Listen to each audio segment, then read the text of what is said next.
Hello there, and welcome to the Star Wars Guys YouTube channel where the Force is family. I am Master Paul, And I am Mando on fire. and we've been thinking lately about different things that we could do videos on. And admittedly, the news cycle has been a little bit dry for Star Wars lately. So we thought, you know what? We've never done a character list. So let's go ahead and do that. Now, initially, I wanted this to be a tier list because we've done lightsaber fight tier lists, we've done movie tier lists, and we've done lightsaber design tier lists. But all the tier lists that I was finding for characters were frankly too big, and we don't want this to be a super long video, nor do we want to relegate this to a live stream. So we decided to just do a normal top 10 with 3 honorable mentions. So the way we're going to do this is Michael and I are each going to give our respective ranking. He's going to give his honorable mentions. I'm going to give my honorable mentions, his 10, my 10, so on and so forth. So without further ado, Michael, are you ready? I am ready to go. All right, let's do it. All right, so for my honorable mentions, I have Leia, Chewbacca, and Calcastus. Nothing in any particular order, but starting with Leia, I do believe that she was like one of the first female roles that was actually pretty strong, unlike some, but we'll probably get into that later. But I want to say she was also had a somewhat of a smaller role compared to with people like Darth Vader and Luke Skywalker. So that's kind of why I'm putting her in the honorable mention, but of course it was pretty close. And then Okay. Chewbacca, he also had somewhat of a smaller role, but you pretty much think of him as your friendly neighborhood dog, just like Sam when he occasionally pops in streams. And then for Cal Kestis, he is an interesting one. I want to say that it's more so of him as a character, where you play as this young survivor of Order 66 who purposely cut himself off, and so you kind of have to retrain yourself in the Force. You don't just see this in the story, but you also see it in the gameplay, as it does have like a skill tree that you kind of have to pick and choose to unlock what skills you want. Okay. So mine are Kylo Ren, Mace Windu, and Yoda. And spoiler alert for my list, by the way, Kylo Ren is the only sequel character I'll be mentioning. He is my favorite character of the sequels, but ultimately the reason he does not crack the top 10 is because I didn't like how flip floppishly that he was written. You know, the question of, oh, is he going to turn good? Is he going to stay bad? Does he love Rey? Does he not love Rey? And how they pretty much waited until the very last minute for him to make a decision and commit to it. And then right after that, they kill him. But he is, in my opinion, worth an honorable mention because I like how Adam Driver played him, and I do at least somewhat like the idea of him wanting to be like his grandfather, even if again the execution of that idea didn't go as well as some would like. And then Mace Windu and Yoda, um, those I would say are characters that I like enough to mention, but there's 10 others that I like more than them, especially with Yoda. Really nothing bad to say about him or Mace Windu. There's just 10 others that I like more. So, Michael, what's your number 10? My number 10 is Clone Commando Gregor. Now, to give where credit is due, we've only seen just the bare minimum from him, where his entire character development was all on one episode, where he was a lost clone commando on a void planet, and he had to kind of realize for himself that he was more than just a dishwasher, because that's literally what he was on the planet, that he was a soldier, and he easily took down probably about 100 or so droids to rescue with R2 and another set of droids, and also a frog guy. Now, admittedly, that arc is like the most least entertaining arc of them all, and so it kind of puts him at the bottom of the list. And also, we really haven't seen much of him, other than a couple episodes in Rebels, and also more recently, spoilers, we saw him in the Bad Batch. Exactly. And I thought it was cool the way that he ultimately I thought it was a very fitting way that they ended his character in Rebels, have him, as he said, finally dying for a cause that he chose to fight for instead of one that he was simply created to fight for. Yeah. All right, so my number 10 is Palpatine, aka Darth Sidious. And I really like Palpatine, but ultimately the reason why he's all the way at the bottom of number 10 is because, if we're being honest with ourselves, they had no business bringing him back in episode 9. They could have at least attempted to make Kylo Ren the main villain of episode 9, but they didn't think they could, so they decided bring back Palpatine. Though, to be fair, in spite of the fact that, we can argue whether or not they should or should not have done that, he was at least entertaining in that movie, even if his plan made no sense. But the reason why Palpatine does make this list is because I specifically like Palpatine from the prequels. Just seeing how he was able to manipulate both sides of this galactic conflict that would ultimately turn into the Clone Wars, and how he pulled so many different strings to ultimately put himself on top of this new empire he created to ultimately achieve his goal of being the sole power in the universe that only the Sith ruled. And just seeing the way that by the end of episode 3, he had the apprentice he wanted in Darth Vader, with a few drawbacks, and he got rid of his greatest rivals, the Jedi, in a way that they absolutely did not see coming with Order 66. And here he is, on top of the galaxy as Emperor, and he gets to save face as the hero, being able to frame the Jedi for being the aggressors when Mace Windu and the other Jedi stormed his office to arrest him. Though, of course, he would later drop the hero facade and turn into an outright dictator. But yeah, Palpatine is my number 10 for those reasons. All right, moving on to number 9, I have Boba Fett, where in the beginning he was not really well developed. He was just kind of there in episode 5. Same story for episode 6. He was just kind of there. He looks cool, and so that's also one of the reasons why he's at number 9, just because he more or less introduced Mandalorians just based on their armor, and it kind of opened up this door to a whole other section of Star Wars. But he's a little bit more higher up than Gregor because of the fact that we're going to see a well-developed Boba Fett in the Book of Boba Fett, as well as how he was reintroduced in The Mandalorian, basically restoring his reputation as the most dangerous bounty hunter in the galaxy at that time, of course. Yeah. And before we move on to my number 9, I just have to quote one Boba Fett meme just because it's been on my mind lately. The Polynesian spa. If you don't know what I'm talking about, look up Temuera Morrison Polynesian spa and you'll see the clip. All right. My number 9 is Leia.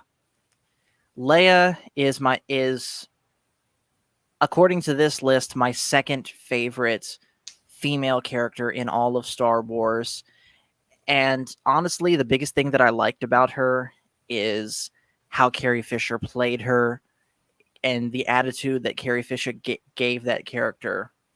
I'm sure she was written to have the attitude that she did by George Lucas, but Carrie Fisher just played it to absolute perfection, as I said before, specifically in the original trilogy.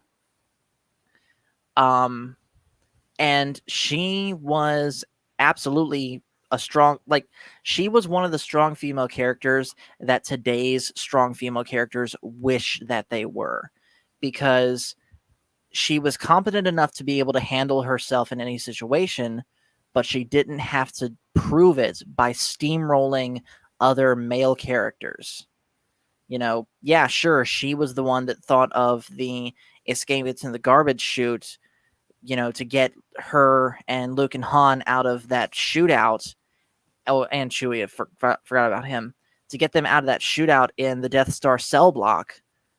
But at the same time, it was ultimately a team effort to get them out of the Death Star entirely. So, if I had, and just as an aside note, I'm going to kind of do this with my list, where I think the character shines the best, like one moment, I prefer personally the specific era of Leia I like is A New Hope, because that to me that just is that whole movie best sums up Princess Leia right there in a nutshell. The fact that yeah, she's royalty, yes, she knows how to be a diplomat when the situation calls for it, but when it's time to get physical and start throwing lead down range, she can handle herself. So Leia is number 9 for me.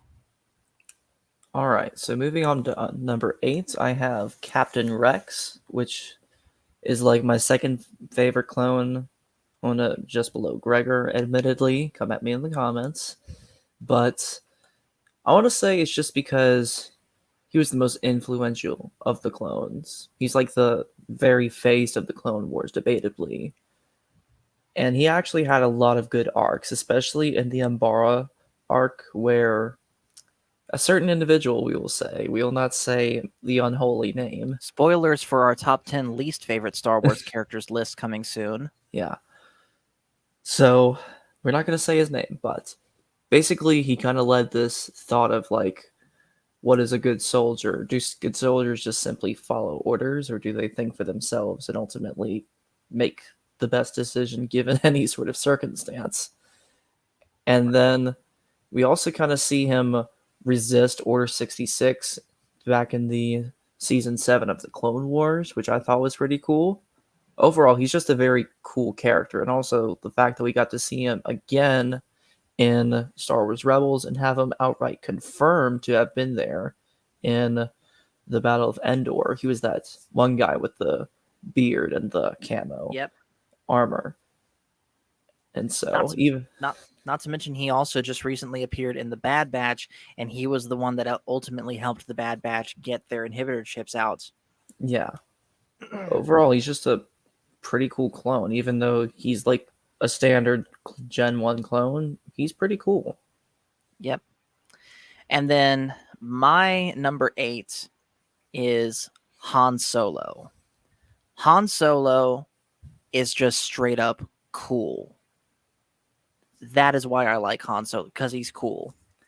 With the exception of Alden Ehrenreich's, like specifically Harrison Ford Han Solo from the original trilogy, all 3 of the movies is just cool. Again, the reason why he's not higher is A, that there just happen to be characters I like more than him, but also, again, I think the character from Han Solo suffers a little bit for A, how he was portrayed in The Force Awakens as being a deadbeat dad and pretty much resetting his character back to how it was in A New Hope. And also after that, even more so, like I said, the way he was portrayed in the movie Solo, I just don't like the guy that played him in that. I think he did not do a good job. But even still, forgetting all of that, Han Solo in the original trilogy was just straight up cool. He had a cool looking ship. He had a cool way of talking. He absolutely oozed charisma. He had a cool sidekick in Chewie. And the fact that he also had somewhat of a seedy past just added to more of the mystery of his character. And if I was to pick one moment that I really like from Han Solo, it's when he's about to get lowered down into the carbon freezing chamber. And when Leia says, I love you, he doesn't say, I love you back. He's just, I know, basically saying, I know you love me, but I won't say it back. So number 8 for me is Han Solo. Mm-hmm. All right, and going into number 7, we have Din Djarin, who is otherwise known as the Mandalorian from the Mandalorian TV show. And there's just a lot of things that we can point out, like how he is supposed to be this hardened bounty hunter who is pretty much raised up as from a toddlerhood, basically. And then when he's faced with pretty much the source of all Disney memes, Baby Yoda or Grogu himself, he pretty The much has a child. change of heart. And I kind of just like how we're introduced to him in the first couple of episodes, but then he pretty much just grows a conscience and dedicates the rest of his life to protecting the child. Yeah, And I want to say that all of this is going to change, which kind of makes it a little bit more lower on the list, but at the same time, it's a pretty good spot for him since Grogu has already moved on with Luke. We're now going to see probably a different Din Djarin since he now has the dark saber, and pretty much season 3 is going to be a debate of who is the rightful ruler of Mandalore. exactly. So my number 7, and sort of speaking about Mandalore, is Darth Maul. Darth Maul is my second favorite Sith, and admittedly, Darth Maul does not say much, at least when we see him in Episode 1. But again, he was just a cool character in Episode 1. Again, just by the way that his presence just made him seem like a threat. Just the way that he stood there, even when you first see him in the holocron, how he's just standing there, just quietly simmering behind Palpatine as he's talking to the two Trade Federation guys, where you just know that at any moment he could snap and just go ballistic, which we later see him do. It just was a really cool moment. And of course, the absolutely iconic double-bladed lightsaber that he has, and the equally iconic lightsaber fight that he's in at the end of the movie Duel of the Fates. It's an absolute masterpiece. Mm-hmm. And yes, at the time, we were all disappointed that Darth Maul got killed off so quickly, though thankfully George Lucas had the wherewithal to find a way to bring him back to life for the Clone Wars, where we actually get to learn about this guy a little bit more and what makes him tick. You know, being in the Clone Wars, Palpatine moved on without him, and Maul noticed this, but so he decided, okay, I'll make my own Sith Empire, basically, with the help of my brother, Savage Opress. And he ended up, through various means, taking over an entire planet in the form of Mandalore, having beat Pre Vizsla in a fight, and he claimed the Darksaber for his own, all the while wanting to get revenge on Obi-Wan for, cutting him off at the waist and costing him his great legacy that he had imagined under Palpatine. And in a way, he kind of does get that revenge by killing Satine, right? Yeah, he does. Exactly. And the way that Darth Maul finally dies in Rebels, admittedly, I thought it was a little bit too easy the way he dies. I wanted to see a big climactic fight between old Obi-Wan and old Maul, just like an all-out war between the two, where everything's left on the table, and finally Obi-Wan decisively kills Maul. Although, since that fight came out, I've thought about it a little bit more, and I realized, you know what? That's honestly kind of a perfect way for Maul to end, is trying to use the same move that he used to kill Qui-Gon. Obi-Wan saw it coming and, countered it absolutely masterfully. Not to mention, if you really look at it, and I think, who was it? Sam Witwer, who played Maul, Yes. explained this, because, Obi-Wan in that fight, and this will just be a really quick tangent, I promise. Obi-Wan starts that fight in his, classic Form 2 pose, but then he moves to, because, here he's General Kenobi from the Clone Wars, but then he goes to a forward blocking pose. Now he's Old Ben, how Old Ben would hold the saber. But then he moves up to this, how Qui-Gon would hold the saber. And Darth Maul recognized that. He's like, okay, I can beat him in the same way that I beat his master, which is what Obi-Wan wanted, and then finally slice through, the strike and, cut Maul across the chest. So it may not be a very exciting way to go, but it's a very poetic way to go, is how I would say it. And all of that wrapped up together is ultimately why Maul is my favorite. Though I will say, I forgot, if I could pick one moment specifically of Maul that I like the most, it is Maul versus Kenobi Round 2. the one where Maul and Asajj Ventress team up against. Sorry, where Obi-Wan and Savage of. I'm getting mixed up. Where Yeah. Obi-Wan and Asajj Ventress team up against Maul and Savage, and for the first time ever, you see Obi-Wan absolutely lose it against Maul and actually give in to his anger, something Anakin would have been much more prone to do. And of course, Darth Maul is just goading him the whole way, being like, "Your master, Qui-Gon Jinn, I gutted him while you stood helpless. How did that make you feel, Obi-Wan?" Yeah. One of my favorite moments of the Clone Wars. Absolutely. So yeah, Maul is my number 7. Yeah. All right. Well, moving on to number 6, it's actually Qui-Gon, pretty much. Okay. And for me, kind of thinking about it in more recent times and kind of thinking about the Jedi Council, Qui-Gon was really the first who actually called out the Jedi Council in some cases, where Obi-Wan said himself in the first episode in the series that if he had followed the code, then Qui-Gon would have been on the council, but he didn't. He just followed his own conscience. And the Just will of the because. Force. Exactly. Which like kind of makes you think that Qui-Gon was more of a Jedi than some Jedi that were on the council. I won't say all or most, but some. Yeah.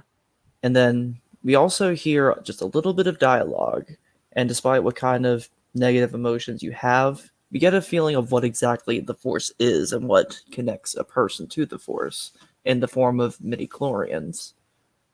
Or as Now, they're now known today, M count. yeah, M count. And then admittedly, this really didn't make a whole lot of sense to some just because we always thought of the Force as some sort of power or some sort of force, not something that's pretty much inside you.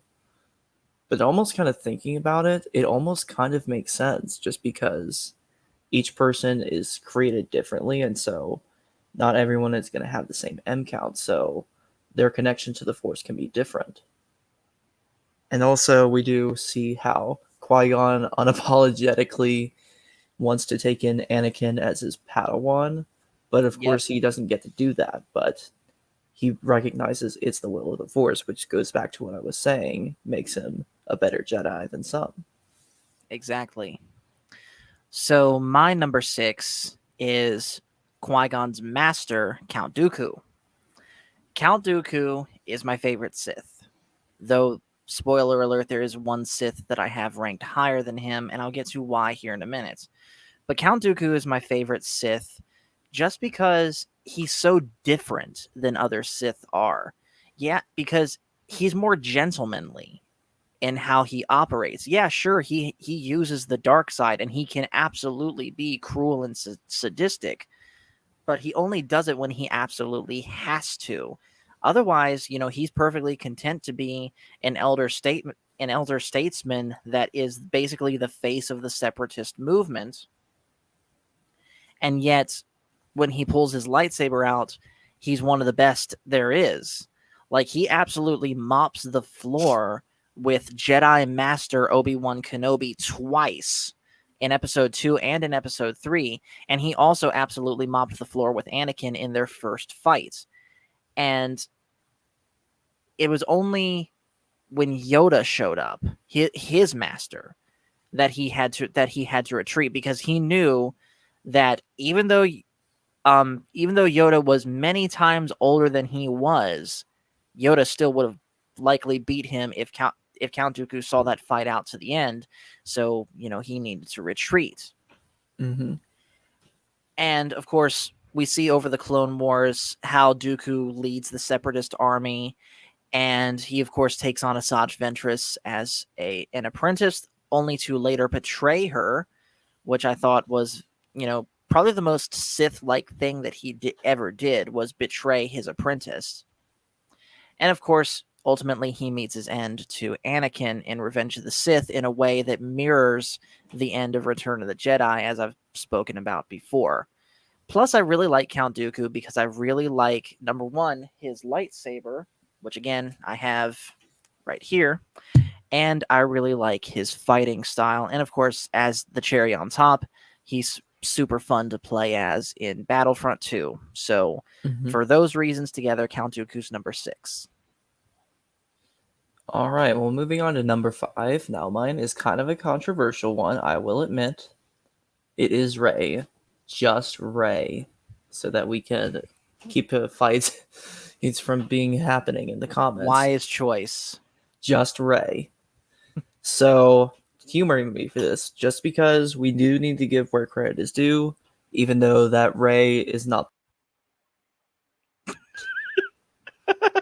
But I she had also sorry isn't. about that. But she also isn't the worst if we actually take a look. Now, let's just give where credit is due. So, I think she was set up well in The Force Awakens as kind of this unknown person who had no idea who she was or where she was from. Hence why she was originally just Rey up until she was either Palpatine or Skywalker. Just for the purposes of the video, we're just going to say Rey.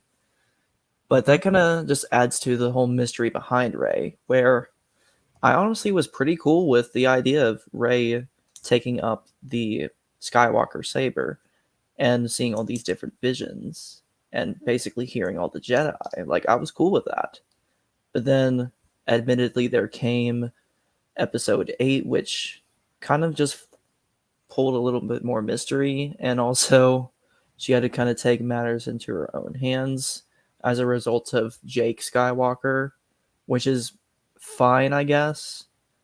But then comes episode 9, where all of a sudden she can shoot Force Lightning just because she's getting aggravated, which that doesn't really make a whole lot of sense if you think about it in terms of what's been established in the past.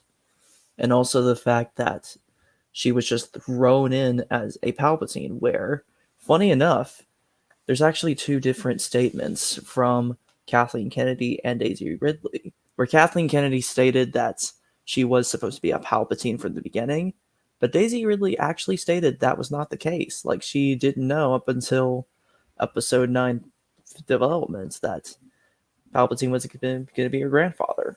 Exactly. And if I remember correctly, that wasn't even decided, from the get-go for episode 9. That was still very much in flux in early production. But of Exactly. course, what happened, and Rey turned out to be a Palpatine. Yes. But she does also have one of the best pieces of cinematics in Star Wars history, I would even say, where she ignites her lightsaber in episode 9. And she basically jumps over her Kylo Ren's TIE fighter and slices part of the wing off. Yes. Like, literally the best shot in the entire movie. I agree. I could see that. All right, so my number 5 is Luke. Luke, I literally have nothing bad to say about except Jake Skywalker. That one's self-explanatory. I do not like the way he was portrayed in The Last Jedi. Literally the only moment in Last Jedi that I like involving Luke is when he's reunited with R2 at last. Everything else, forget it. But Luke in the original trilogy and especially Luke in The Mandalorian was perfect. As I've said before, Luke is the textbook example of what I have called the hero's journey, which, if you don't know what that is, go look at my previous videos reviewing each movie. But him basically starting out as a nobody moisture farmer and going across 3 movies from this to a powerful Jedi Knight. It's just such a great and inspiring journey that Luke went on. And especially at the very end, if I had to pick my favorite moment in Luke's history, it's at the very end of Return of the Jedi. Luke has just beaten Vader and just realized how close he became to becoming just like Vader when, he looks at his own robotic hand and sees the stump of the robotic limb that he just cut off of his own father. And Palpatine tempts him to the dark side one final time, being like, kill your father and take your place at my side. And Luke just throws his lightsaber away. He didn't need to do that. He could have just deactivated his saber and put it back on his belt, but he purposefully threw it away just as that extra emphasis when he said, "Never. I'll never turn to the dark side. You failed, Your Highness. I am a Jedi, like my father before me." And he's basically, one way you could interpret that as being like, no, I'm not going to make the same mistakes my father did. The line of the Sith ends here. And it's here that he makes his ultimate commitment to the light side. And of course, I can't go without mentioning Mando chapter 16, seeing Luke come in and just absolutely mop the floor with every single dark trooper was absolutely amazing. And me and Michael both sat there watching that moment with the biggest, most childish smiles on our faces. Yeah. It was amazing. So for that reason, Luke is number 5 for me. All right. So moving on to number 4, I have Obi-Wan. Now, just kind of skim through some of the stuff that we've already talked about. Obi-Wan also kind of explores basically what a Jedi is supposed to look like compared to some other Jedi members, and also the fact that he has this insane rivalry with Maul ever since Episode 1. And normally he wouldn't turn to the dark side, but he does have like those slight temptations, especially in that one episode when Maul is basically goading him and saying that he gutted Qui-Gon and wanted to basically exploit all that anger that Obi-Wan had. Right. And then also leading up to Episode 4, kind of going into a new kind of topic, the fact that he pretty much stuck with Luke at the end, and just before he was struck down by Vader, he actually looked at Luke and pretty much smiled, knowing that Luke was eventually going to become a Jedi, knowing that even though he probably have failed in the end, he still succeeded, seeing both Luke and Leia reunited as pretty much a brother and sister. Kind of in a way knowing that his work at that moment was done. Exactly. Okay. That's a good one. My number 4 is the man that Obi-Wan trained, and this is a 2-for-1, Anakin / Vader. I'm counting them as one character for this one because Anakin, of course, is the character that all of Star Wars hinges around, and he is the most tragic character in this whole story. How he again starts out as this nobody little kid that somehow was born without a dad because, the midichlorian, because he was, how did Qui-Gon say it? A convergence in the Force? The midichlorians A somehow, virgins a or some. virgence in the, okay, yes. And the midichlorians basically somehow synthesized a full baby in his mother. And he grows up believing and being told that he is the chosen one that will bring balance to the Force. And admittedly, that gives him somewhat of an ego. He gets a little bit big for his britches quite a bit in episodes 2 and 3. And of course, he falls in love with Padme, and having lost his mom, he develops this fear of losing people even more, that he needed to learn. The biggest thing he needed to learn was how to let people go, and it's something he never learned how to do. After losing his mom, he had a hard time letting go of Ahsoka when she left the Jedi Order, and after that he was even more afraid of losing Padme, which ultimately caused him to turn to the dark side and commit unspeakable horrible acts against the galaxy at large. When he stormed the Jedi Temple with the 501st, and he ends up paying for it. After fighting Obi-Wan, he loses the remaining 3 of his natural limbs, and he burns alive in a big vat of lava.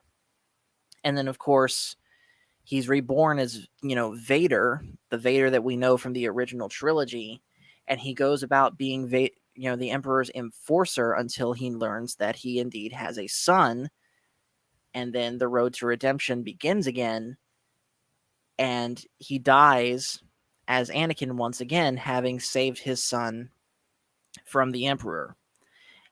Anakin is my favorite story of both downfall and redemption, period.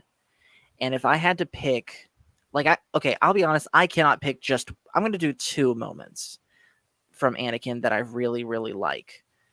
The first one is what started his downfall.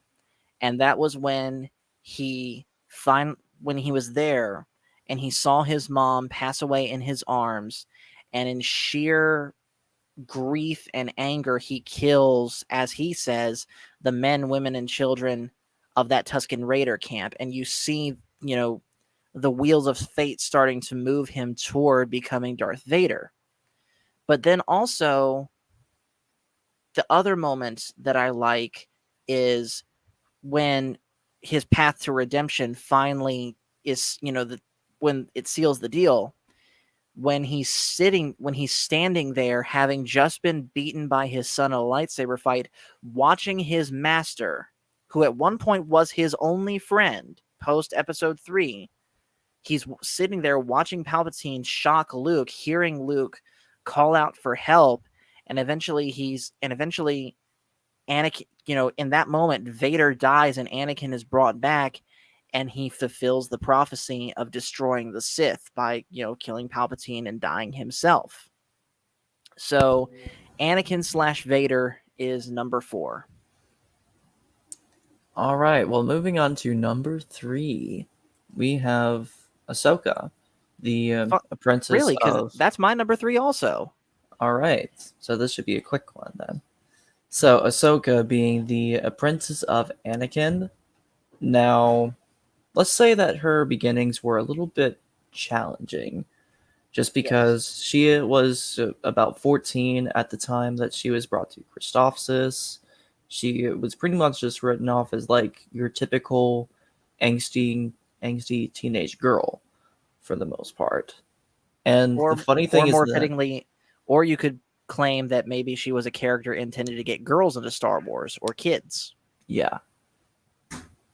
And then, if we were to be honest, the fans didn't like her at first, and just because she was literally a teenage girl. Like, Yeah. I don't particularly blame the fact that she was pretty annoying at first, but the funny thing is that Dave Filoni specifically did that on purpose, because Right. even though that the Clone Wars wanted to extend upon characters like Obi-Wan, Anakin, they wanted to introduce someone new. And so they thought, let's bring in Ahsoka. This could be her story as well. And Yeah. basically throughout the entire show, we pretty much just see her grow up from like this immature teenage girl into pretty much the young woman that we see. And Exactly. also, we get to see her again in Star Wars Rebels. And on the season finale of episode 2 is like the most emotional time for her, debatably, just because she had to Yep. fight her old master. And for a split second, she saw Anakin Skywalker when she had cut off Vader's helmet around his eyes. Yep. But ultimately, Anakin retreats back into Vader. Yes. And then that's pretty much it, other than she makes an appearance on The Mandalorian, and she is going to get our spin off show. Mm-hmm. So, as I said before, Ahsoka is also my number 3, and I agree with everything that Michael has said here. I will say that the thing that Michael said about fans at first not liking Ahsoka, I was not one of those fans. I liked Ahsoka from the beginning, and seeing, the character evolve over time was really great, Yeah, me especially too. when it came, to Rebels, like the the battle Ahsoka versus Vader that he just mentioned. That is that's like the one moment that I would pick for her that I like the most, because again, it's just such a, you knew that the moment Ahsoka stepped onto the scene of Rebels, that showdown had to happen, and it delivered in the best way possible.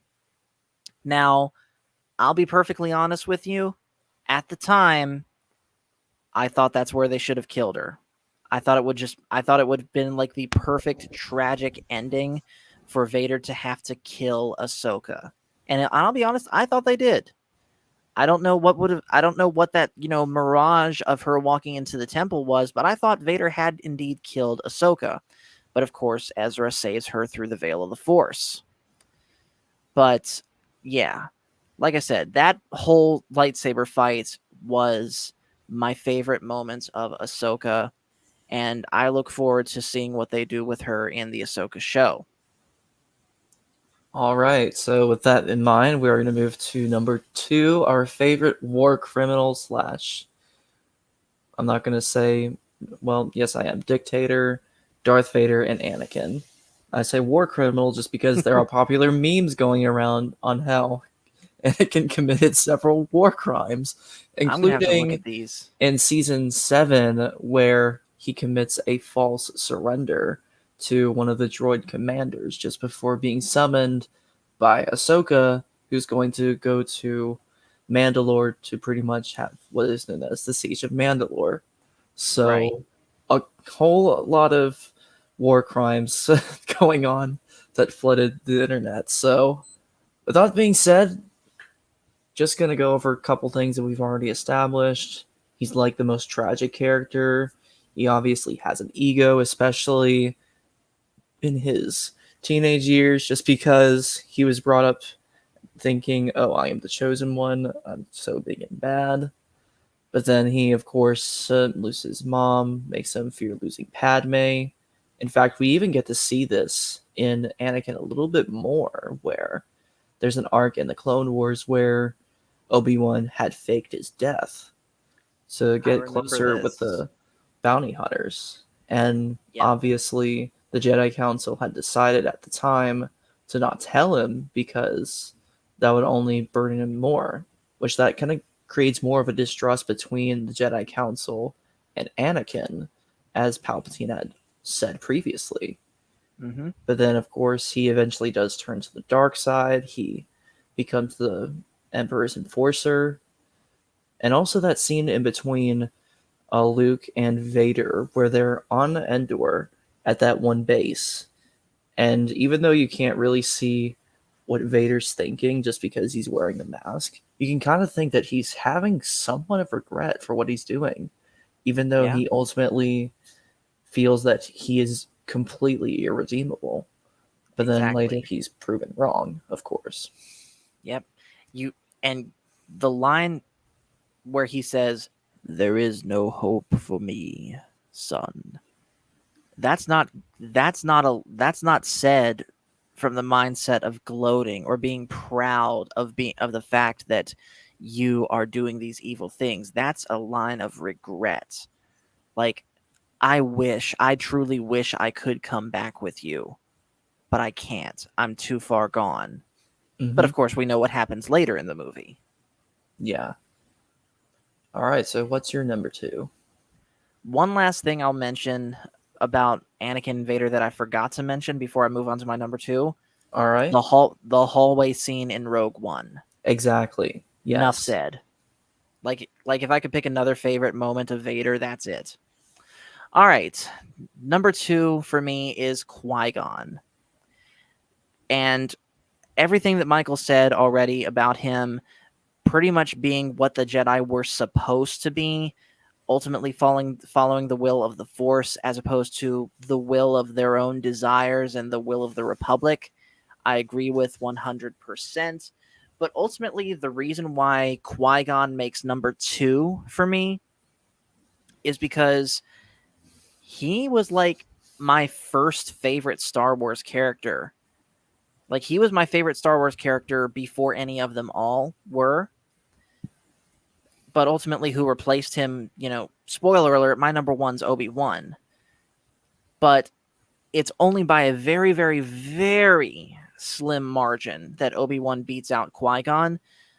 But yeah, Qui-Gon has been up there with my favorite characters because he is like he is the perfect Jedi and a symbol of what the Jedi should have been. people, something that cares for the will of the Force, but also at the same time cares for, the people. He genuinely cared for Anakin and may have said that he didn't come to free slaves, but at the same time he developed this connection with the boy, especially after learning that he could very well be the chosen one, and he wanted to see him become a Jedi.